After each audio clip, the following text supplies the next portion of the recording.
Teraz zaujímavá lopta za obranu. Gong podľa všetkého nebol vo offside, ale výborný Matúš Kyrá.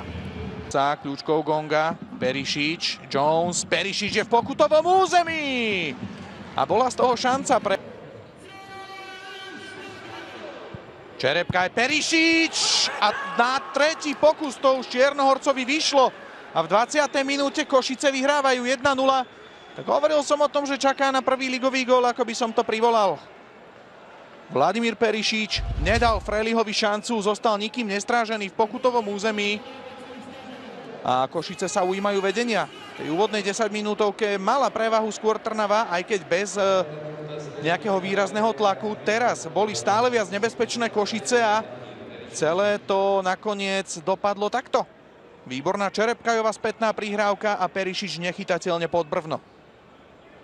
Jones dobre prihral cez Envadikeho rozbehnutému Čerepkajovi a tento z veľkého uhla skúsil, no a do šírky ihriska. Gong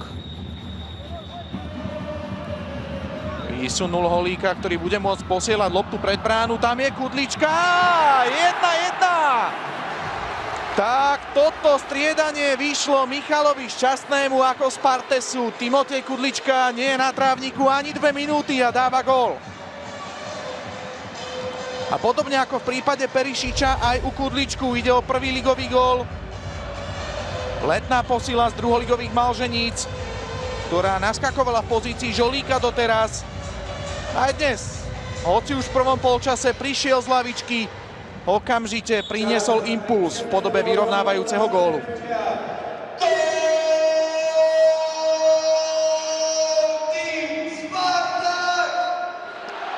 Sledujeme ešte raz premiérový presný zásah Kudličku v drese Spartaka, tak už opäť útočia Košice. Jones ale bol odzbrojený a Mojstrapišvili vysúva Hilaryho Gonga. Situácia, ktorá zaváňala offsideom, zatiaľ ale pokračuje. Gong, Tajvo, 2-1. V priebehu jedinej minúty Spartak otočil skóre. Tak neuveriteľné, čo sa teraz Billy Mandelom podarilo. Bude sa ešte skúmať to Gongovo postavenie, ale tak či onak poslal vynikajúcu prihrávku pred bránu Tajvovi a ten dáva svoj druhý gól v sezóne. Zdá sa, že Milan Dimun pokazil tú offside pascu svojím postavením a toto bola perfektná prihrávka od Hilaryho Gonga.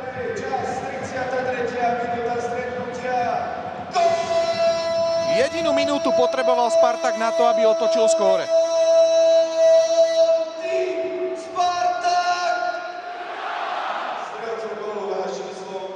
Problémy po Tajvovom góle má Zion Jones, nástky. Magda si dobre loptu vypýtal za obranu a posiela prihrávku, po ktorej zazvonila žrť. Gól mal na kopačke Roman Čerepkaj, ktorý výborne zakončoval, prekonal Žigu Freliha, lenže tomu teraz pomohla konštrukcia brány. Výborne to urobili Perišič, Magda aj Čerepkaj, chýbalo šťastie, aby sa Košice v úvode druhého polčasu radovali z vyrovnania. Tu pýtal, avšak v defenzíve dobre zapracoval. Roko Jureškin a trnavským fanúšikom opäť zatrnulo, pretože chybu v rozhodnutí. Teplán na útočnom výlete posiela dobrý center. A Karlo Miljanič mohol napodobniť Timoteja Kudličku, pretože na trávniku je približne minútku a bol v gólovej šanci. Na rozdiel od Kudličku v nej ale nepochodil. Dobrá Teplanová prihrávka, aj ten Miljaničov prvý dotyk okamžite do jazdy. Procházkou prudký nákop, do ktorého vletel Michal Ďuriš. Mohlo to byť druhé vydarené striedanie Michala Šťastného v dnešnom zápase, ale Ďuriš tú prudkú loptu neusmernil do brány. Nábeh ale veľmi dobrý v podaní skúseného trnavského útočníka. Teraz už Kružliak na druhej strane. Procházka. Kudlička, už je v 16-ke. Kudlička, Ďuriš, 3-1. Spartak v 90. minúte udrel opäť prakticky z prvej šance, ktorú má v druhom polčase. Výborná práca asi muža zápasu Timoteja Kudličku. ktorý prenikol do pokutového územia. Kýra síce ešte jeho zakončenie zlikvidoval, ale Michal Ďuriš je hráč, ktorý vie s jeho skúsenosťami, kde sa treba v pokutovom území postaviť, a dáva svoj tretí gól v sezóne a tretí gól Trnavy v tomto zápase.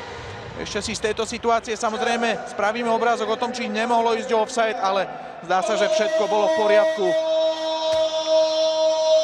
Dnes trénerovi Šťastnému jednoducho vyšli striedania. Kudlička a Ďuriš prišli ako žolíci z lavičky, obaja sa zapísali do listiny strelcov. Ďuriš na to, že v tejto sezóne v lige nemá nejakú výraznú minutáž, tak 3 góly sú naozaj výborný počin trnavského útočníka.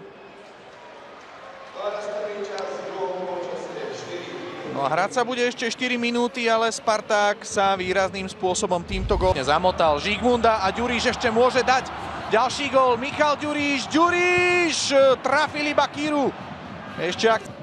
Lenže lopta iba presvišťala prakticky cez celú šírku ihriska a Ivan Kružliak tak ukončil tento dohrávaný duel, v ktorom Sparták zlomil negatívnu štvorzápasovú sériu bez víťazstva.